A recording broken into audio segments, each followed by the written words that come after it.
is not quite the same. Thankfully, the myth of graduate leadership, as desirable as it is, has now been exploded. We now have 2 graduates, a zoologist and an architect, at the helm of our national affairs. And I think that the majority of Nigerians will tell you today that their lives are worse off today than they were 4 years ago.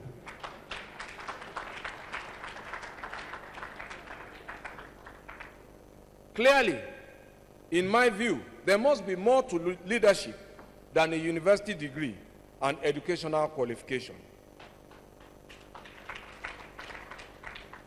There are attributes such as character, vision, courage, empathy, compassion, and many more attributes that you simply will not find in a classroom or in a school. They are in the homes, in our communities, and they are also in the value system of our society.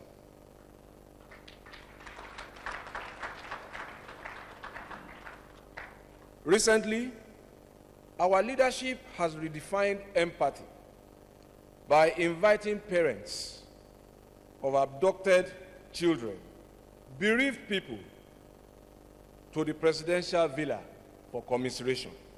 I find this really, really strange. I find it truly un-African. How does this sound to you? Hello, neighbor. I heard that your children were abducted. Please come and see me at home so I can sympathize with you. This is my way of paraphrasing what has happened. As if this was not bad enough, the event has been followed by another round of lies about whether or not they tried to give the bereaved parents money. For me, it is a low point for leadership. It suggests the lack of empathy. And let us go back to the subject of this unfortunate abduction of our girls. Again, it has been enmeshed with lies. The first lie, when the news broke, the first lie was that all of the children had been retrieved. When that was exposed, the next lie was to raise doubt whether they were truly missing. When that lie will not go away, we have now heard that they know where the children are. We are prayerfully waiting that they will bring the children home.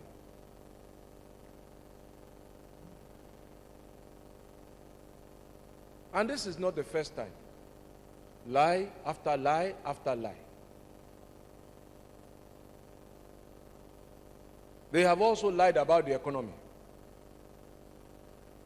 Within the same household, within the central bank and the Federal Ministry of Finance, we had differences, very clear differences, about whether $48 billion was missing or whether it was $20 billion. And there was a debate going on that one party did not know how to calculate how the money came. As if $1 must be missing. We have now heard that nothing was lost. But immediately after that, we have also heard that there is what they call a forensic audit to find what was not lost. And we will wait for the result.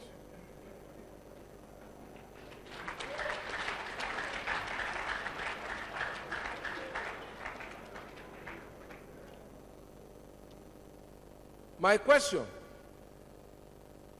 where is courage? And courage is not bravery. It is not recklessness. It is character. It is character to recognize fear, but character that urges you to proceed with quiet dignity in spite of fear. I think that we will all do well to remember that Reverend Dr. Martin Luther King led from the front in the civil rights movement, So did Nelson Mandela. So did Lee Kuan Yew in the agitation for Singapore's independence. Barack Obama has been to the war fronts in countries where American troops, young men and women, are put in harm's way to inspire them. As racially divided as America was in the days of Martin Luther King, he did not seek to divide the country and impose black rule over white rule. He dreamt and worked hard to unify divided people. Nelson Mandela sacrificed personal liberty for the emancipation of his people, and he surrendered presidential power for a higher power, a moral authority that made him the father of a continent and a global leadership reference. When by clinging to power, he could not have been more than a president of one of the world's countries, but he has become president of an entire planet. Instead of dividing the ethnic Chinese, the Malay, and the Indians in Singapore, Lee Kuan Yew united them with his housing and education policies, built a nation, and took them on a journey of dizzying adventure and development. Today, so regrettably, we now hear how the service of earlier leaders of this country are discredited and dishonored. We hear things like, nobody has done what we have done since Nigeria was formed.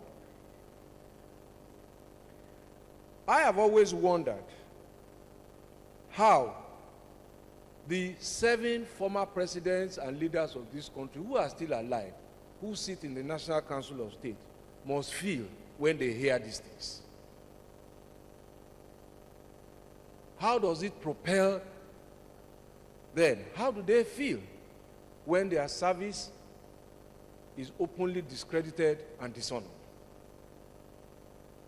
Instead of boasting that no previous leader of government has done more for his country, as we hear today, Mohammed bin Rashid Al Maktoum, the leader of Dubai, whose achievements far surpass ours, at least for now, not only acknowledges the service of those who have come before him, he sets new challenges for his government and dreams new dreams for his people. This is what he said in his book titled My Vision, Challenges in the Race for Excellence.